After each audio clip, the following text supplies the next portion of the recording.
10 வருஷத்துக்கு முன்னாடியே சீமானோட 60 வயது தம்பி ஒருத்தர் வந்து, நமக்கு பெரியாரை எதிர்த்து, பெரியாரோட இறுதி பேருரையை எதிர்த்து, இந்த காரணத்தினால தான் நான் பெரியாரை எதிர்க்க ஆரம்பிச்சேன். அங்க தான் பெரியாரோட கடைசி பேச்சுல தான் எனக்கு புரிஞ்சது, பெரியார் எவ்வளோ பெரிய வில்லன் அப்படின்ட்டு. அப்படின்னு பெரியாரோட இறுதி பேருரையோட சூட்சமத்த உடைச்சு பேசி, இழிவுபடுத்தும் போதெல்லாம் தமிழன்னு பேசுறான், உயர்த்தி பேசும்போதெல்லாம் திராவிடன்னு பேசுறான் அப்படின்னு பல கம்பேரிசன்கள குடுத்த அந்த வீடியோ கிளிப்ப வந்து பல தோழர்கள் நமக்கு ஷேர் பண்ணி, இங்க நமக்கு பதிலடி குடுக்குறேன்னு சிலர் ஷேர் பண்றாங்க தோழர்கள். சிலர் வந்து இத விளக்கி சொல்லுங்க அப்படின்னு சொல்லி ஷேர் பண்றாங்க. சரி, அதனால அது குறித்து பேசிருவோமே அப்படின்ட்டு, இந்த ஆண்டோட முதல் பதிவா பெரியாருக்கானதா அமையட்டும் அப்படின்னு இந்த பதிவு. விவரமா பேசலாம் வாங்க. அனைவருக்கும் அரசியல் வெங்காயத்தின் அன்பு வணக்கம்.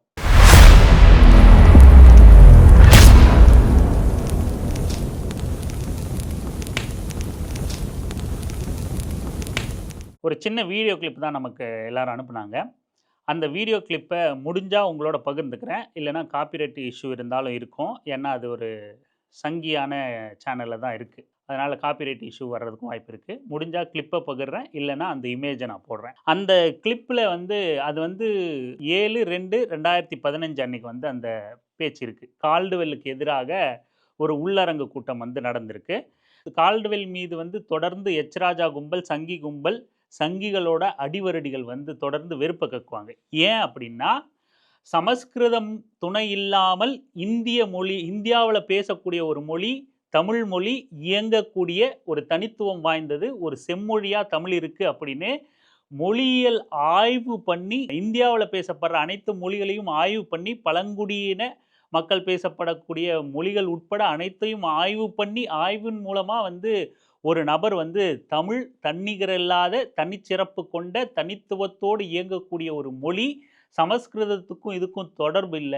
இதுதான் மூத்த மொழி, செம்மொழின்னு ஒரு நபர் நிறுவுறாரு. அவர்தான் கால்டுவெல். Robert Caldwell. அந்த கால்டுவெல்லின் மீது பார்ப்பன அடிவருடிகளுக்கும், பார்ப்பனர்களுக்கும், எச்ராஜ சர்ம கும்பல்களுக்கும் வெறுப்பு இருக்கிறது ஆச்சரியம் இல்ல. அப்படி கால்டுவெல்லுக்கு எதிரான ஒரு கருத்தரங்குல தான் இந்த கெழட்டு பையன் வந்து பேசியிருக்கான். அந்த கெழட்டு பையன் ஏன்னா ஒரு 60 வயசு இருக்கும். 2015ல நடைபெற்ற கருத்தரங்கம் அது. அந்த கருத்தரங்குல அந்த நபர பார்க்கும்போது நமக்கு ஒரு 60 வயச ஒத்த ஒரு நபர் மால தெரியுது. அப்போ கிழவன் தான்.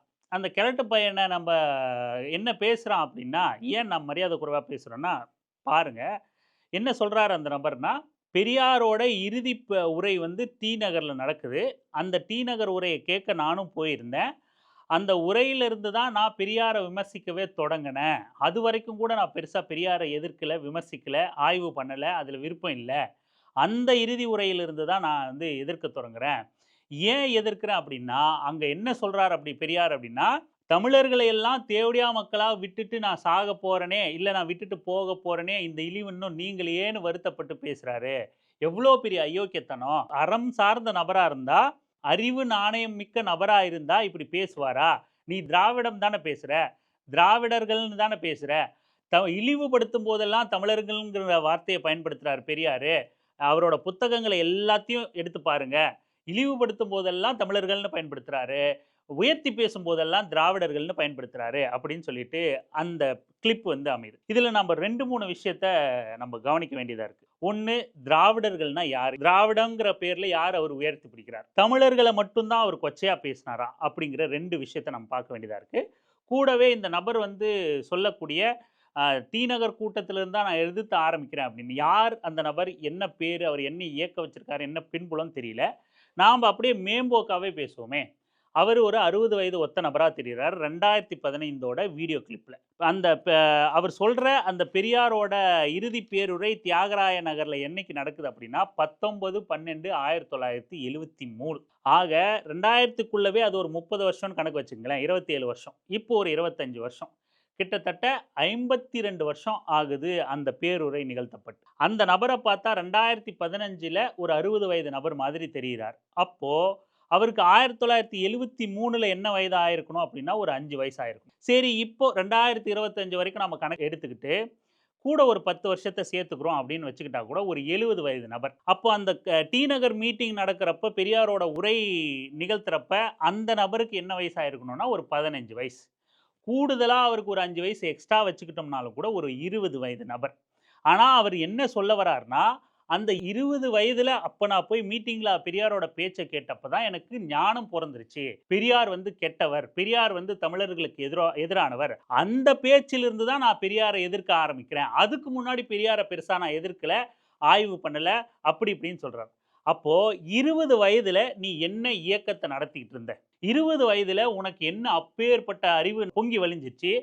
அந்த 20 வயதுல நீ என்ன பெரிய இயக்க அரசியல் நடத்தியிருந்த? அதுவரைக்கும் பெரியார விமர்சிக்காம நகர்ந்து போயிருந்த நீ, 20 வயதுல ஞானம் பொறந்து நீ பெருசா எதிர்க்க ஆரம்பிச்சுட்ட.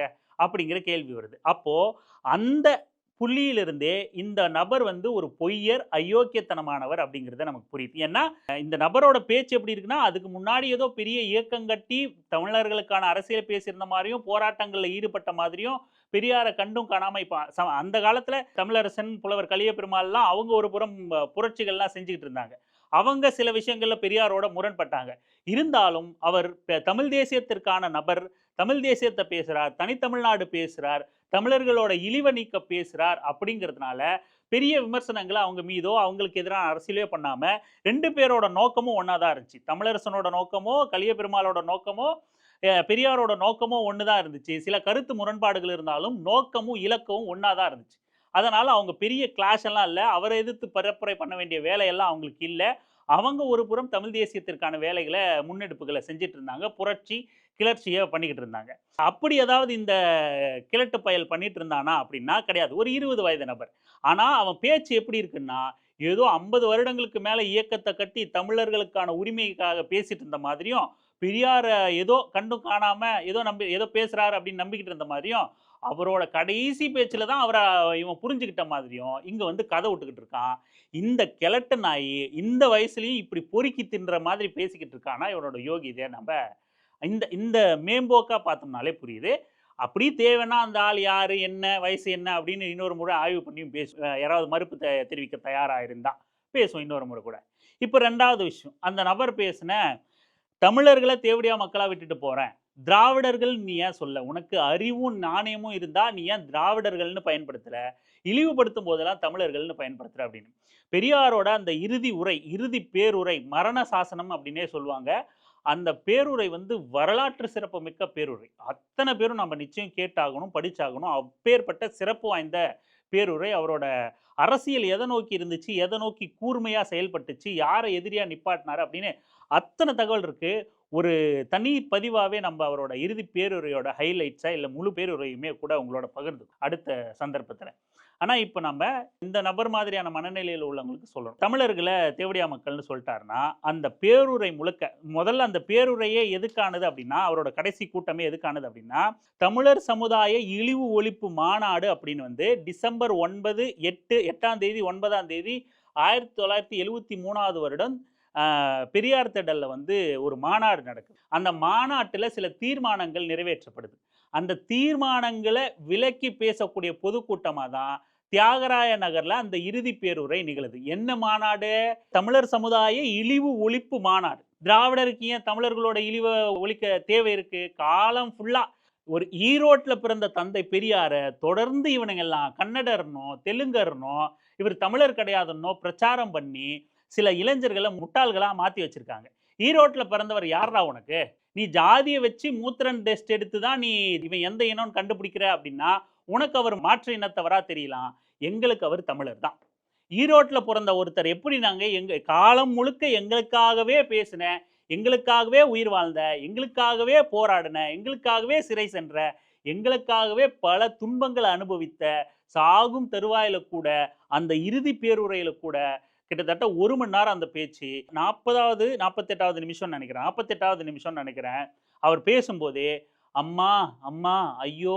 அப்படின்னு சொல்லிட்டு அவர் வலி அந்த குடலிறக்க நோயோட வலி தாங்க முடியாம பேசிக்கிட்டே இருப்பாரு. குடலிறக்க நோயோட சாகும் தருவாயில அதோட அந்த 19ஆம் தேதி அந்த பேச்சு நிகழ்த்துறாரு. 24ஆம் தேதி மரணிக்கிறார் மருத்துவமனையில. சாகறதுக்கு முன்னாடியான கடைசி பேச்சும் 1 மணி நேரம் அந்த பேச்ச நிகழ்த்துறாரு. அவ்வளவு சிரமப்பட்டு இந்த மக்களுக்காக பேச வேண்டிய தேவை எங்க இருக்கு? ஒருத்தன் ஒரு இனத்தை ஏமாத்துறதுக்காகவோ, சந்தர்ப்பவாதத்துக்காகவோ, பிழைப்புவாதத்துக்காகவோ பேசுறான்னா, சாகும் தருவாயில ஐயோ! அம்மா அப்படின்னு குடலிறக்க நோயோட அந்த வயித்த இறுக்கி கட்டிக்கிட்டு பேச வேண்டிய தேவை எங்க ஏற்படும்? ஈரோட்ல பொறந்த ஒரு மனுஷன, தமிழர்களுக்காகவே வாழ்ந்த ஒரு மனுஷன, உங்க கைகள்லாம் தமிழ்நாடு தமிழருக்கேன்னு பச்சை குத்திங்கன்னு சொன்ன மனுஷன, நம்மளோட போராட்டங்கள் எப்படியாவது என் நாடு விடுதலை அடைஞ்சிராதா அப்படின்னு எந்த நாடு? தமிழ்நாடு விடுதலை அடைஞ்சிராதான்னு மேடைதோறும் முழங்குன அந்த மனுஷன, இவனுங்க தொடர்ச்சியா என்ன வன்மம் கொண்டு அணுகுறானுங்கன்னு பாருங்க. அதோட பெரியார நம்ம வருவோம். ஒரே ஒரு உதாரணம். பெரியாரோட இறுதி பேச்சு நம்ம சொன்னோம் இல்லையா? ஐயோ! அம்மான்னு பேசுறாருன்னு சொன்னோம் இல்லையா? அதுதான் பேச்சு. இன்னைக்கு வந்து ஒரு பொறிக்கு பையன், நாம் தமிழர், நாம் தமிழர்ன்னு கைய ஊத்திட்டு, கைய தூக்கிக்கிட்டு, கத்திக்கிட்டு, எகிறிக்கிட்டு, குதிச்சுக்கிட்டு, குடிச்சுக்கிட்டு, அப்படின்னு கன்னா பின்னான்னு உளறிக்கிட்டு இருக்கான்ல, சத்தம் போட்டு கத்தி உணர்ச்சி வயப்பட வச்சு கூட்டத்த ஈர்க்கிறதுக்கு பதிலு, ஒரு மனுஷன் சாகும்போது கூட, ஐயோ! அம்மான்னு கத்திக்கிட்டு கூட கூட்டத்த கட்டி போட்டு தன் பேச்ச கேட்க வச்சிருக்கான்னா, எவ்வளோ அறிவாற்றல் மிக்கவன், எவ்வளோ முற்போக்கானவன், எவ்வளோ பகுத்தறிவுவாதி, அந்த மக்களுக்காகவே அவன் வாழ்ந்திருக்காங்கிறத, அந்த மக்கள் எவ்வளவு புரிஞ்சு வச்சிருப்பான். அதனால தான அந்த பேச்ச அவரோட சாகும் தருவாயில, ஐயோ! அம்மான்னு ஒரு கிழவன் பேசுறத உட்கார்ந்துகிட்டு அவ்வளோ பேரும் 1 மணி நேரத்துக்கு மேல கேட்கறான்னா, அதுதான்டா பேச்சு. உட்கார்ந்துகிட்டு நாம் தமிழர், நாம் தமிழர்ன்னு கத்துறதும், உணர்ச்சி வயப்பட வைக்கிறதுமா பேச்சு? இறக்கும் தருவாயில்லை. அந்த பேச்ச நீங்க கேட்டு பாருங்க. தந்தை பெரியாரோட பேச்ச இன்றைய காலகட்ட இளைஞர்கள் கேட்டாலும் கூட அவ்வளவு ஈர்ப்பு மிக்க பேச்சா இருக்கும். அவ்வளவு கவனம் ஈர்க்கக்கூடியதா இருக்கும். உங்களுக்கு சலிப்பே தட்டாது அந்த பேச்ச கேட்கும்போது. சில அந்த ஆடியோக்கள் வேணா சிலது வந்து அந்த கரகரன்னு புரியாத மாதிரி இருக்கலாம். அவரோட பேச்சும் அத்தனையும் சர்க்காஸ்டிக்கா இளைஞர்கள கவர்ற விதமா, இந்த தலைமுறையும் கவர்ற விதமா அவரோட பேச்சு அமையும். அவரோட பேச்சுக்கள் நிறைந்த ஆடியோக்கள கேட்டு பாருங்க. உங்களுக்கு புரியும்.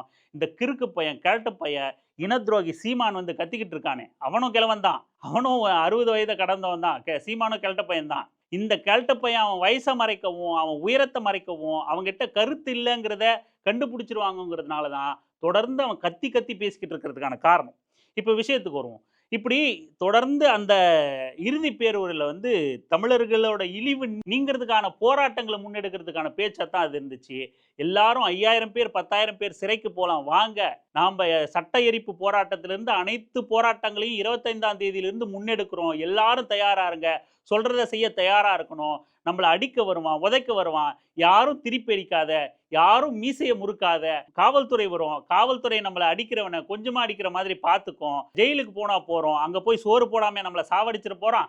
ஜெயிலுக்கு போனாலும் சோறு உண்டு. நம்ம உரிமைக்காக இந்த கிளர்ச்சினால ஒண்ணு நாம சூத்திரங்கிற, தேவடியா மகங்கிற இழிவு நீங்கணும். சட்டம் திருத்தப்படணும். சட்டத்தால் அங்கீகரிக்கப்பட்டிருக்கிறது நீக்கப்படணும். இல்ல நாம தனி நாடா மாறணும். நீ போப்பா வெளிய. அந்த பேச்சோட மிக ஹைலைட்டான விஷயம் வந்து, நீ போப்பா வெளிய. உனக்கும் எனக்கும் என்ன சம்பந்தம்? நீ 2000, 1500 கிலோமீட்டர் மைலுக்கு அப்பால இருக்கிற. என் பேச்சு உனக்கு புரியாது. உன் பேச்சு எனக்கு புரியாது. என் பழக்கம் வேற, உன் பழக்கம் வேற, உன் வழக்கம் வேற. எங்களுக்கு என்ன இல்ல? எங்களுக்கு மழை இல்லையா? கடல் இல்லையா? உப்பு இல்லையா? மண் இல்லையா? எங்களுக்கு நெல்லு விளையலையா? இல்ல கேழ்வரகு விளையலையா? எது இல்ல எங்ககிட்ட? எதுக்காக நாங்க உங்ககிட்ட அடிமையா இருக்கணும் அப்படின்னு டெல்லி அதிகார வர்க்கத்த நோக்கி கேள்வி எழுப்புறான். இன்னைக்கு இருக்கிற இந்த இனத்துரோகி கிழட்டு பய கம்மநாட்டி சீமான் ஒரு தடவையாவது டெல்லி அதிகாரத்தை எதிர்த்து கேள்வி கேட்பானா? தனிநாடு வேணும், சிறைக்கு போலாம் வாங்கன்னு பேச முடியுமா? இந்த நாடு தனிநாடு அடையணும் அப்படின்னா குறைந்தது 10,000 உயிர் தேவைப்படும். அதுல மொத ஆளா நான் வந்து நிக்கிறேன். ஏன் உயிர் போகட்டும்? என் கூட எத்தனை பேர் வந்து நிக்கிறீங்கன்னு கேட்டவர் தந்தை பெரியார். இந்த எச்ச பொறுக்கியால கேட்க முடியுமா அந்த மாதிரி? தனிநாடு வேணும்னு இதுவரைக்கும் அவன் கட்சி ஆரம்பிச்ச ஒரு மேடையிலாவது தனிநாடு குறித்து பேசியிருக்கானா? டெல்லி அதிகார வர்க்கத்தை எதிர்த்து பேசியிருக்கானா? உனக்கு என்ன எனக்கும் என்ன சம்பந்தம்னு அன்னைக்கு அந்த கிழவன் பேசினதை இன்னைக்கு இந்த கிழட்டு பயலால பேச முடியுமா இன்னை வரைக்கும்?